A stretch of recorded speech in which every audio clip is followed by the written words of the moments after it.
Breaking news to start, though. The Canyon County Sheriff's Office now says that 3 people have been found dead in a house in Caldwell. KBOI 2 Scott Logan just got on scene, and he's here to share now what he has learned so far. I am in East Caldwell, where authorities are investigating a triple homicide.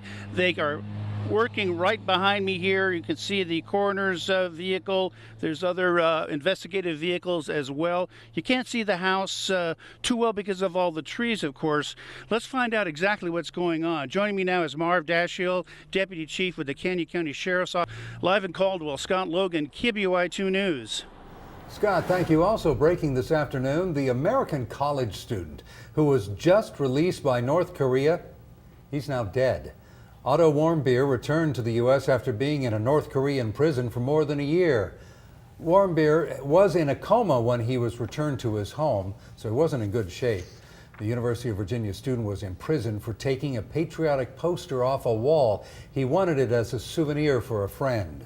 Warmbier's family released a statement today thanking their doctors who tried to save his life, and President Trump just released a statement as well, sending his condolences to the Warmbier family. Investigators now know who caused a Canyon County grass fire. This happened over the weekend. It was people firing guns. KBOI 2's Scott Logan spoke with a woman whose home almost burned down. He filed this report before heading out on breaking news. The flames came close to engulfing. Fires are raging across the west today. Here's an update on some of the biggest. First, in northern Arizona, where firefighters are working day and night to put out the Boundary Fire. 2 weeks ago, lightning sparked this fire. It's now burned more than 8,000 acres. The fire is burning on Kendrick Mountain, about 17 miles northwest of Flagstaff. And one of the biggest active fires is in New Mexico. This is an aerial picture of smoke from the Corral Fire. It's burned more than 15,000 acres. Once again, lightning started this fire. And Boise fire crews are on their way to battle a fire in southern Utah.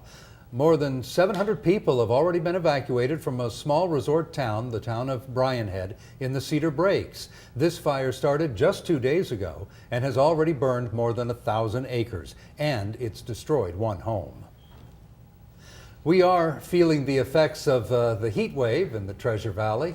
Let's go to Chief Meteorologist Roland Stedham, who joins us to tell us how long the heat's going to last. Heat's going to stick around at least for the next 24 to 36 hours. Now, there is a cold front that's on the way. How will that impact our weather? We'll talk about that with the forecast in just a few. Here's Brent and Natalie. Thank you, Roland. As temperatures continue to rise, make sure to follow our coverage on air and online. The weather section of our website, idahonews.com, is updated by the minute, so be sure to